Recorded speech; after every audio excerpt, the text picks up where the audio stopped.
Hi everyone, welcome back to our English channel tell English. ఈరోజు ఈ వీడియోలో మనం ఇంగ్లీష్లో మాట్లాడడానికి నేర్చుకోవాల్సిన కొన్ని బేసిక్ వర్డ్స్ గురించి తెలుసుకుందామండి.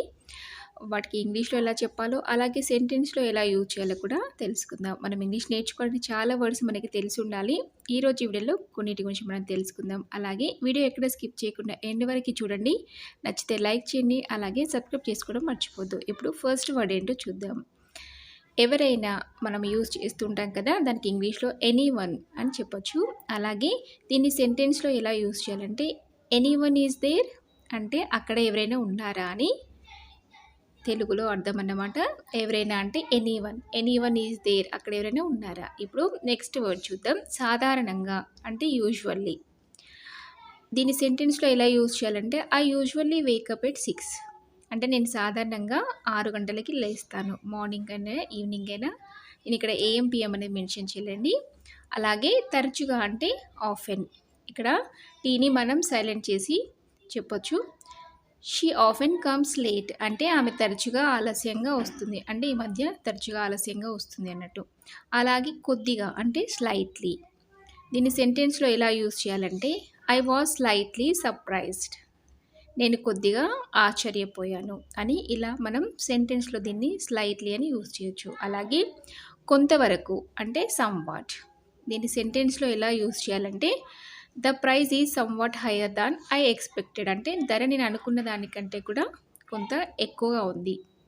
సమ్వాట్ అంటే కొంత అని దీన్ని ఇలా మనం సెంటెన్స్లో యూజ్ చేయొచ్చు. అలాగే అక్షరాల అంటే లిటరల్లీ. దీన్ని సెంటెన్స్లో ఎలా యూజ్ చేయాలంటే లిటరల్లీ షీ సేడ్ అంటే అక్షరాల ఆమె చెప్పింది. అక్షరాల 10,000 రూపాయలు అని కూడా అంటుంటాం కదా, అలాంటప్పుడు యూజ్ చేయొచ్చు. అలాగే 2 సార్లు అంటే ట్వైస్.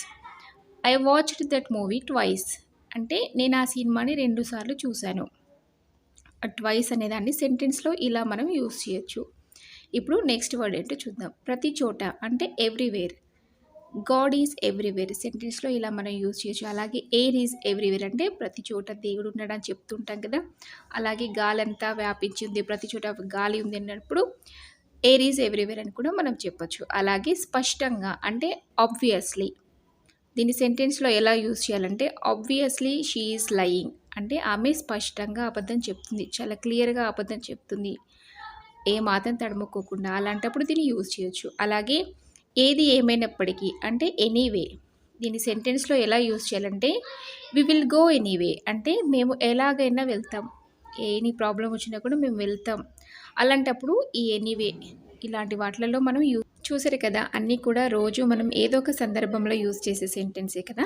మీరు కూడా డెఫినెట్గా నోట్ చేసుకొని అవసరాన్ని బట్టి యూజ్ చేయండి. అలాగే వీడియో మీకు నచ్చింది అనుకుంటున్నాను. నచ్చితే లైక్ చేయండి, మీ ఫ్రెండ్స్కి షేర్ చేయండి. ఇలాంటి మరెన్నో యూస్ఫుల్ వీడియోస్ కోసం ఛానల్ని సబ్స్క్రైబ్ చేసుకోవడం అస్సలు మర్చిపోద్దు. మరొక యూస్ఫుల్ వీడియోతో మేము ఉంటాను. Thank you for watching.